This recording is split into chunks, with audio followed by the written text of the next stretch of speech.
Hello, dear friends, welcome to Narona. Today we are going to learn Lucent topic 4 Jain and Buddha धर्म। आज हम Lucent के topic 4 ancient history से जैन और बुद्ध धर्म के बारे में डिस्कस करेंगे।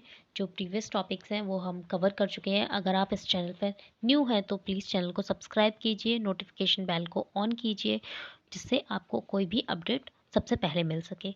और अगर आपको वीडियो पसंद आए तो चैनल को सब्सक्राइब भी कीजिए एंड वीडियो को लाइक कीजिए और आपके जितने भी फ्रेंड सर्कल हैं सभी के साथ शेयर कीजिए। चलिए आगे बढ़ते हैं और पढ़ते हैं जैन और बुद्ध धर्म के बारे में। आइए। सबसे पहले हम बात कर रहे हैं बुद्ध धर्म के बारे में। ठीक है, तो इसके संस्थापक जो थे वो कौन थे? गौतम बुद्ध। ओके, बौद्ध धर्म के संस्थापक गौतम बुद्ध थे।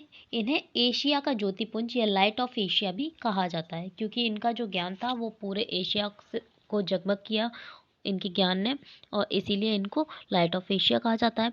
गौतम बुद्ध का जो जन्म था वो आज से 563 ईसा पूर्व कपिल वस्तु के लुम्बिनी नामक स्थान पर हुआ था। इनके पिता का नाम शुद्धोधन था, जो कि शाक्यगढ़ के मुखिया थे। शाक्यगढ़ मतलब इनका जो गढ़ था या इनका जो वंश या उस वक्त में आप कह सकते हैं वर्ग था या जाति थी, वो शाक्य था। ठीक है, इनकी माता माया देवी की मृत्यु जन्म के वक्त ही हो गई थी, तो इनकी माता जी का निधन जन्म के 7वें दिन ही हो गया था। और इस तरह से इनका जो लालन पालन था या इनका पालन पोषण जो था, उनकी सौतेली माँ या उनकी मौसी, जिनको आप कह सकते हैं प्रजापति गौतमी, इन्होंने किया था। इनके बचपन का नाम सिद्धार्थ था। गौतम बुद्ध का विवाह 16 वर्ष की अवस्था में यशोधरा से हुआ था। इनके पुत्र का नाम राहुल था। तो ये बेसिक इंट्रोडक्शन हो गया अबाउट गौतम बुद्ध। आगे हम बात करते हैं।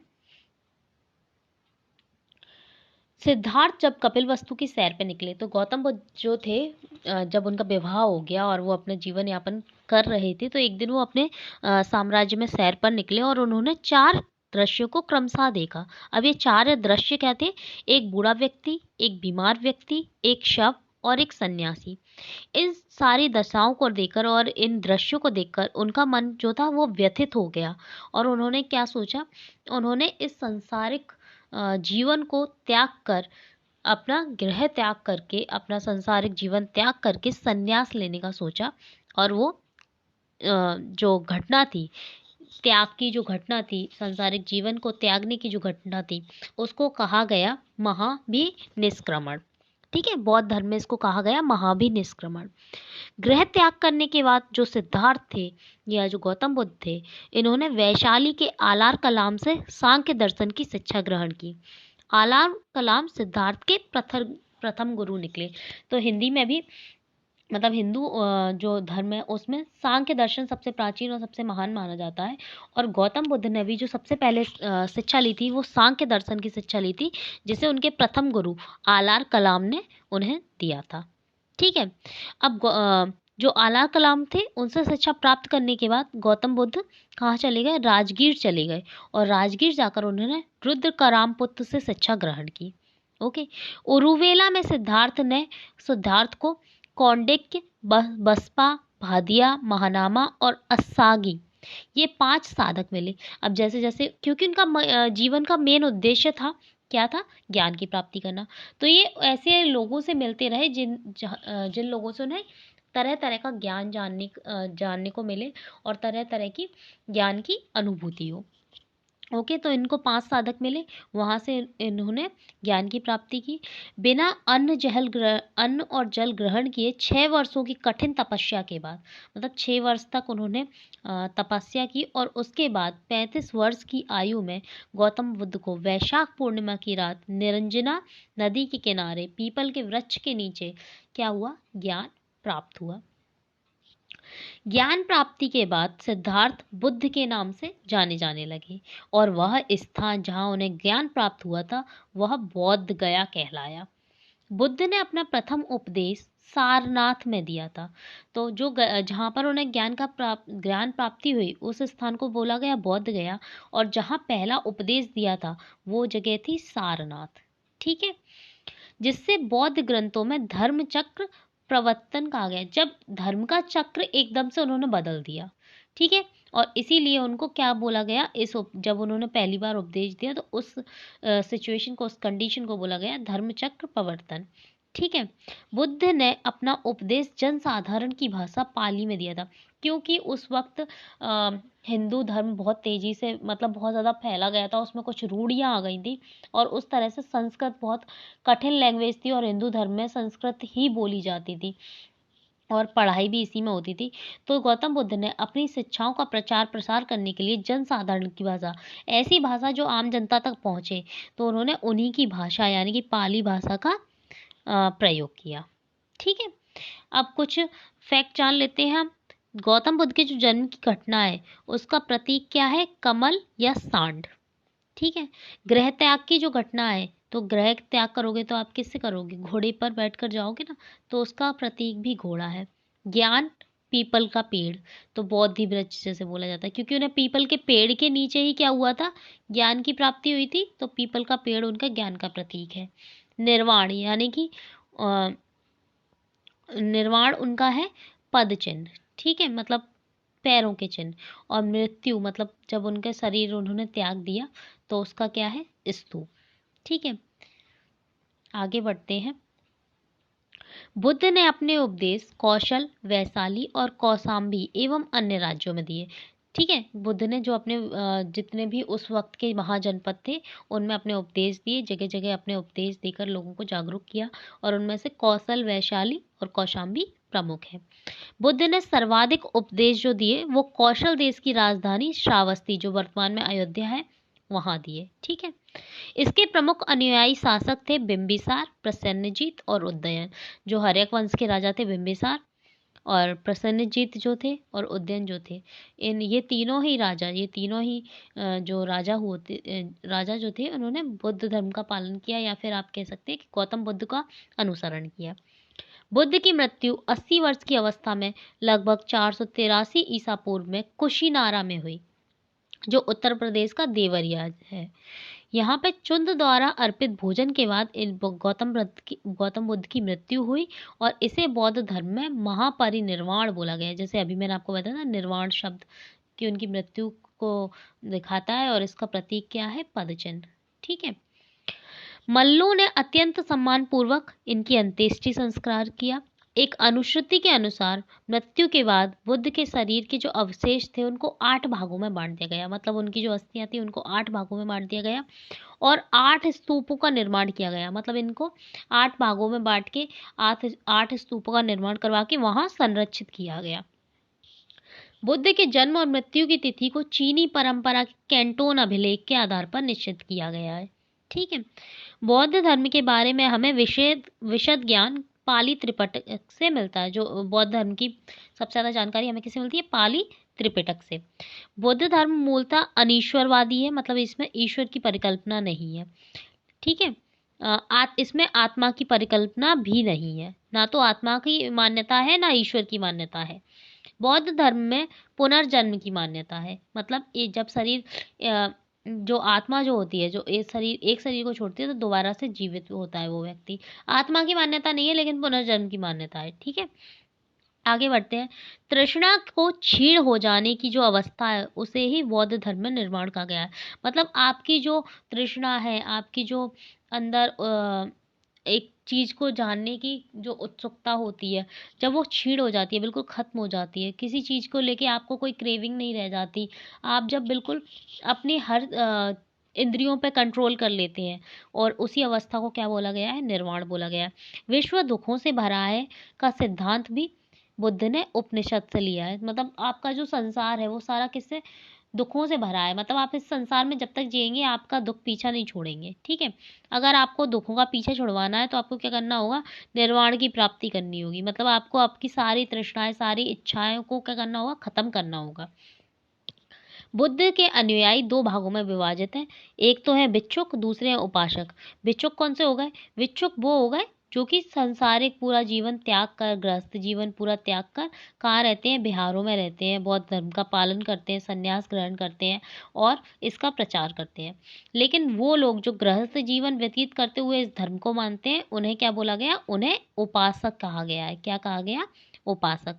बौद्ध संघ में सम्मिलित होने के लिए न्यूनतम आयु सीमा 15 वर्ष है। मतलब आपको 15 वर्ष का होना पड़ेगा अगर आपको एक बौद्ध संघ में शामिल होना है। बौद्ध संघ के प्रविष्टि होने को उपसंपदा कहा जाता है। जब आप बौद्ध संघ में सम्मिलित हो जाते हैं, वैलिडेट हो जाते हैं, तो उसको उपसंपदा कहा जाता है। बौद्ध धर्म के त्रिरत्न है बुद्ध, धम्म, संघ। तो इसके 3 रत्न है, 3 इसके मेन रत्न माने गए हैं। वो क्या है? बुद्ध, धम्म, संघ। ठीक है। अब बौद्ध धर्म की 4 संगीतियां हुई हैं। प्रथम कहाँ हुई? प्रथम 483 ईसा पूर्व हुई राजगृह में, जिसके अध्यक्ष कौन थे? महाकश्यप। और ये किसके शासनकाल में हुई? अजातशत्रु के। द्वितीय हुई 383 ईसा पूर्व वैशाली में। इसके अध्यक्ष जो थे वो साबाकामी थे, और ये किसके शासनकाल में हुई? ये कालाशोक के शासनकाल में हुई। तृतीय हुई 255 ईसा पूर्व पाटलिपुत्र में। इसके अध्यक्ष थे मोगलीपुत्र तिष्य, और ये अशोक के शासनकाल में हुई। इंपॉर्टेंट हो जाती है। चतुर्थ थी और आखिरी भी यही है, ये ईसवी की प्रथम शताब्दी में हुई। ईसवी की प्रथम शताब्दी में हुई है। इसका जो स्थान है वो कुंडलवन कश्मीर है। ठीक है। और इसके 2 अध्यक्ष यहाँ पर हमें नाम मिलते हैं, एक वसुमित्र, दूसरे बुद्ध चरित्र के रचयिता अश्वघोष। और ये शासनकाल किसका था? कनिष्क का। ठीक है। चतुर्थ बौद्ध संगीति के बाद बौद्ध धर्म 2 संप्रदायों में बट गया, एक हीनयान, एक महायान। ठीक है। इसका विभाजन हो गया। धार्मिक जुलूस का सबसे प्रथम जो प्रारंभ हुआ वो बौद्ध धर्म में ही हुआ। बौद्ध धर्म सबसे पवित्र त्योहार कौन सा है? वैशाख पूर्णिमा। क्यों? क्योंकि इस दिन बौद्ध जो सिद्धार्थ थे उनका जन्म भी माना जाता है। ठीक है। इसी दिन उनका ज्ञान की प्राप्ति भी हुई, और इसी दिन उनकी मृत्यु भी हुई या महापरिनिर्वाण भी हुआ। ठीक है। बुद्ध ने सांसारिक दुखों के संबंध में 4 सत्य दिए हैं। मतलब उन्होंने 4 सत्य बताए हैं, 4 हकीकत बताई है, जिसे आप वो कर नहीं सकते। कि दुख है, दुख समुदाय, मतलब दुख है तो दुख का कोई कारण है, और उस कारण का क्या हो सकते हैं? मतलब दुख है तो दुख की कोई वजह भी होगी, और वजह है तो उसका कोई निवारण भी होगा, है ना। तो इस तरह से उन्होंने 4 सत्य दिए हैं। पहला क्या है? दुख है। दूसरा दुख समुदाय, फिर तीसरा दुख निरोध, और फिर चौथा दिया है दुख निरोध गामिनी प्रतिपदा। मतलब दुख को खत्म करने के लिए कोई रास्ता भी है। ठीक है। मतलब आप संसार में ऐसा नहीं है कि दुख ही दुख है, आप उस दुख का निवारण भी मौजूद है। बस आपको क्या करना होगा? उसका निवारण खोजना होगा, और कुछ रास्तों पर चलकर उसका निवारण प्राप्त करना होगा। इन संसारिक दुखों से मुक्ति हेतु बुद्ध ने अष्टांगिक मार्ग यानी कि 8 मार्गों का बारे में कहा है कि आप इन 8 मार्गों पर चल के अपने दुख का निवारण पा सकते हैं। ये 8 मार्ग कौन से हैं? सम्यक दृष्टि, सम्यक संकल्प, सम्यक वाणी, सम्यक कर्मांत, सम्यक आजीव, सम्यक व्यायाम, सम्यक स्मृति और सम्यक समाधि।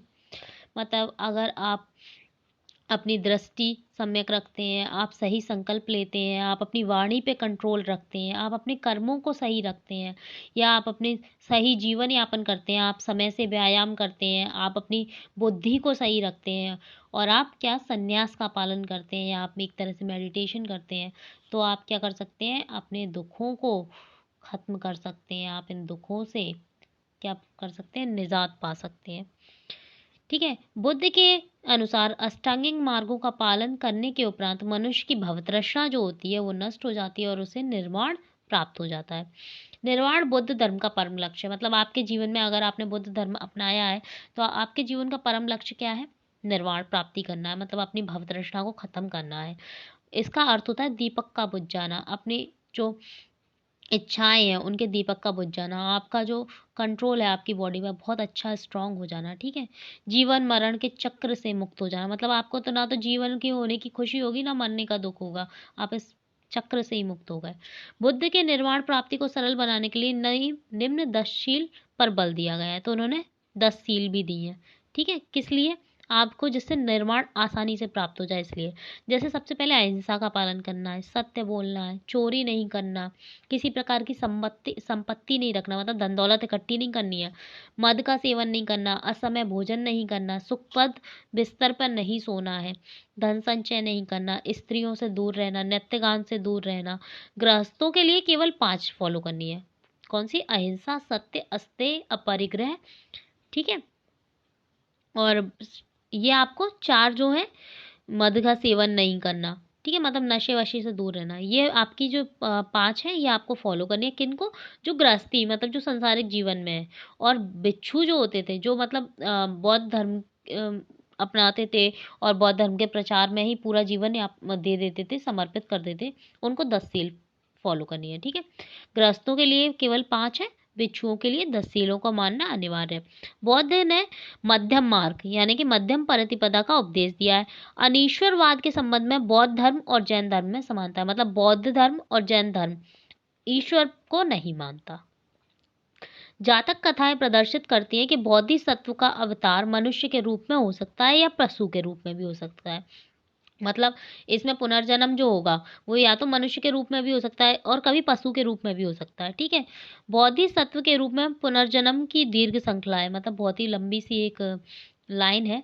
इसमें बुद्ध ने शाक्य मुनि के रूप में अपना अंतिम जन्म लिया था। इसके उपरांत मैत्रेय और अन्य अनाम बुद्ध अभी अवतरित होना शेष है। मतलब जो शाक्य जिनका अंतिम जन्म था वो शाक्य मुनि के रूप में हुआ था और अभी भी कई सारे अवतरण उनका बाकी है। ठीक है, सर्वाधिक बुद्ध मूर्तियों का निर्माण गांधार शैली में हुआ है, लेकिन बुद्ध की प्रथम मूर्ति वो हमें जिस शैली में मिलती है वो संभवतः क्या है, मथुरा कला है।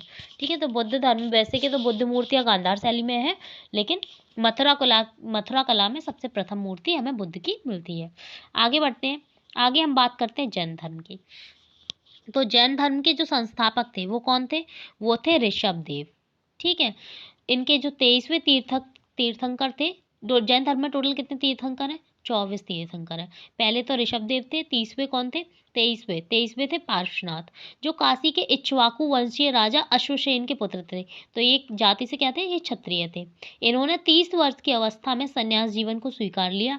इनके द्वारा दी गई शिक्षा थी हिंसा न करना, मतलब अहिंसा, सदा सत्य बोलना, सत्य है ना, चोरी ना करना, अचौर्य और संपत्ति ना रखना। ठीक है, मतलब जो बौद्ध धर्म की 5 शिक्षाएं थी जो एक गृहस्थ व्यक्ति को फॉलो करनी थी, वही यहाँ पर जैन धर्म में भी दी गई है। ठीक है, महावीर स्वामी ने जो इस धर्म के 24वें तीर्थंकर थे, इसमें एक शिक्षा का जोड़ी थी जो थी ब्रह्मचर्य।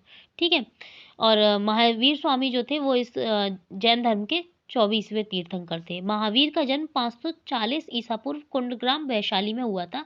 इनके पिता का नाम सिद्धार्थ था और ये ग्रातक कुल के सरदार थे। इनकी माता त्रिशरा लिच्छवी के राजा चेटक की बहन थी। महावीर की पत्नी का नाम यशोदा था। इनकी पुत्री का नाम अनोज्या प्रियदर्शनी था। महावीर के बचपन का नाम वर्धमान था। इन्होंने 30 वर्ष की उम्र में माता पिता के मृत्यु के पश्चात बड़े भाई नंदीवर्धन से अनुमति लेकर संन्यास जीवन को स्वीकारा। मतलब ये भी अपने जो संसारिक जीवन था इससे व्यतीत होकर इन्होंने भी क्या किया, संन्यास जीवन को स्वीकार कर लिया। ठीक है, 12 वर्षों की कठिन तपस्या के बाद महावीर को जर्भिक में के समीप रिज्जू पालिका नदी के तट पर साल वृक्ष के नीचे तपस्या करते हुए संपूर्ण ज्ञान की प्राप्ति हुई। और इसी समय महावीर को जिन यानी कि विजेता, इंद्रियों पर विजय पाने वाला विजेता कहा गया, अरहत यानी कि पूजनीय कहा गया, और निर्ग्रंथ यानी कि किसी भी बंधन में नहीं है, अब जो बंधनहीन हो चुके हैं, ऐसा माना गया। महावीर ने अपना उपदेश अर्धमागधी या प्राकृत में दिया। इन्होंने भी जन सामान्य की भाषा का इस्तेमाल किया अपनी शिक्षाएं देने के लिए, जिससे ये प्रत्येक व्यक्ति तक पहुंचे। महावीर ने प्रथम अनुयायी जो थे वो उनके दामाद बने। जो प्रियदर्शनी के पति थे जामिल, वही महावीर के सॉरी प्रथम अनुयायी बने। प्रथम जैन भिक्षुणी नरेश दधिवाहन की पुत्री चंपा थी। मतलब जो इनके पहले आप कह सकते हैं मेल्स में जो उनके पहले अनुयायी बने वो उनके दामाद थे, और फीमेल्स में जो पहली अनुयायी बनी वो दधिवाहन की पुत्री चंपा थी। महावीर ने अपने शिष्यों को 11 गणधरों में बांट दिया था, मतलब 11 ग्रुप्स में डिवाइड कर दिया था। आर्य सुधर्मा अकेला ऐसा गंधर्व था जो महावीर की मृत्यु के बाद भी जीवित था और जैन धर्म का प्रथम थेरा या मुख्य उपदेशक बना। मतलब महावीर स्वामी का जब मृत्यु हो गई तो उसके बाद प्रथम उपदेशक कौन बने? ये बने आर्य सुधर्मा। ओके, लगभग 300 ईसा पूर्व में मगध में 12 वर्षों की का भीषण अकाल पड़ा, जिसके कारण जो हुआ, महावीर स्वामी के जो शिष्य थे भद्रबाहु और वो अपने शिष्यों को लेकर कहाँ चले गए, कर्नाटक चले गए। मतलब मगध में, तो मगध आता है अपना बिहार के पास में, ठीक है। तो वहाँ पर भीषण अकाल पड़ गया, तो ये कहाँ पे, साउथ में चले गए, ठीक है। कहाँ, कर्नाटक। अब किंतु कुछ अनुयायी क्या हुआ, स्थूलभद्र के साथ रह गए। ये अकाल पड़ने के बावजूद वहीं रहे, ठीक है। भद्रबाहु के वापस लौटने पर मगध के साधुओं ने उनका गहरा मतभेद हो गया। जब ये कर्नाटक से वापस आए तो इनमें आपस में क्या हो गया, मतभेद हो गया, दोनों में बनी नहीं।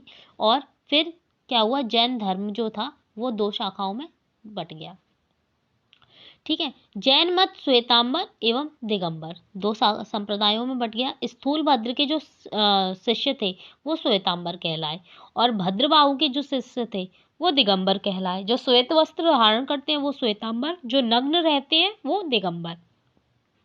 जैन धर्म में त्रिरत्न है, सम्यक दर्शन, सम्यक ज्ञान और सम्यक आचरण, ठीक है। बौद्ध धर्म के त्रिरत्न की बात कर ली हमने, जैन धर्म के त्रिरत्न की बात कर ली। अब त्रिरत्न के अनुशीलन के लिए, मतलब इन तीन रत्नों के अनुशीलन के लिए, पालन के लिए 5 महाव्रत हैं। कौन कौन से, अहिंसा, सत्यवचन, अस्तेय, अपरिग्रह, ब्रह्मचर्य। मतलब आपको अहिंसा नहीं करनी, सदा सत्य बोलना है, चोरी नहीं करनी, संपत्ति का अर्जन नहीं करना, और ब्रह्मचर्य का पालन करना है। जैन धर्म में ईश्वर की मान्यता नहीं है। बौद्ध धर्म के समान जैन धर्म में भी ईश्वर की मान्यता नहीं है। जैन धर्म में आत्मा की मान्यता है। बौद्ध धर्म में आत्मा की मान्यता भी नहीं है, लेकिन जैन धर्म में आत्मा की मान्यता है। महावीर पुनर्जन्म और एवं कर्मवाद में विश्वास करते हैं। मतलब ये भी पुनर्जन्म को भी मानते हैं, कर्म को भी मानते हैं।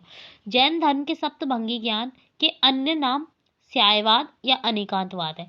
जैन धर्म में एक सप्तभंगी ज्ञान है, मतलब सत्य है, सत्य नहीं है, सत्य है लेकिन दिखाई नहीं देता, सत्य नहीं है लेकिन दिखाई देता है। इस तरह से इनके 7 ज्ञान है, मतलब 7 रूप होते हैं, किसी भी सत्य के 7 रूप होते हैं। तो इसके 2 अन्य नाम है, एक स्यादवाद, एक अनेकांतवाद। जब आप किसी वस्तु की या किसी सब्जेक्ट के बारे में सोचते हैं, ठीक है, किसी भी विषय में सोचते हैं, तो आपको हर सत्य के 7 रूप होते हैं। या तो वो उपस्थित है, या वो नहीं है, या वो उपस्थित है पर नजर नहीं आता, है ना। इस तरह से 7 सत्य होते हैं। जब आप इन सातों बारे में सोच लेते हैं, तब आपको सही एक निराकरण या फिर आप निर्णय ले पाते हैं, ठीक है। ये जैन धर्म में है। जैन धर्म ने अपने आध्यात्मिक विचारों को सांख्य दर्शन से ही प्राप्त किया है। जैसे कि बौद्ध धर्म में भी अपने विचारों को सांख्य दर्शन से लिया था, जैन धर्म ने भी अपने विचारों को सांख्य दर्शन से लिया है। जैन धर्म मानने वाले कुछ राजा कौन कौन थे, उदयन है, वंद राजा, चंद्रगुप्त मौर्य, कलिंग नरेश खारवेल, राष्ट्रकूट राजा अमोघवर्ष और चंदेल राजा, ठीक है। चंदेलों ने भी जैन धर्म के मंदिर खजुराहो में बना रखे हैं, ठीक है। अब हम कुछ विशेष प्रतीक चिन्हों के बारे में बात कर लेते हैं, जो कि किससे रिलेटेड है, जैन धर्म से। तो प्रथम जो तीर्थंकर थे ऋषभदेव, उनका प्रतीक चिन्ह था सांड। अजितनाथ द्वितीय जो थे उनका हाथी। संभव जो तृतीय थे उनका घोड़ा। संपाश जो सप्तम थे उनका स्वास्तिक। शांति जो 16वें थे उनका हिरण। नामी जो 21वें थे उनका नीलकमल। अरिष्टनेमी जो 22वें थे उनका शंख।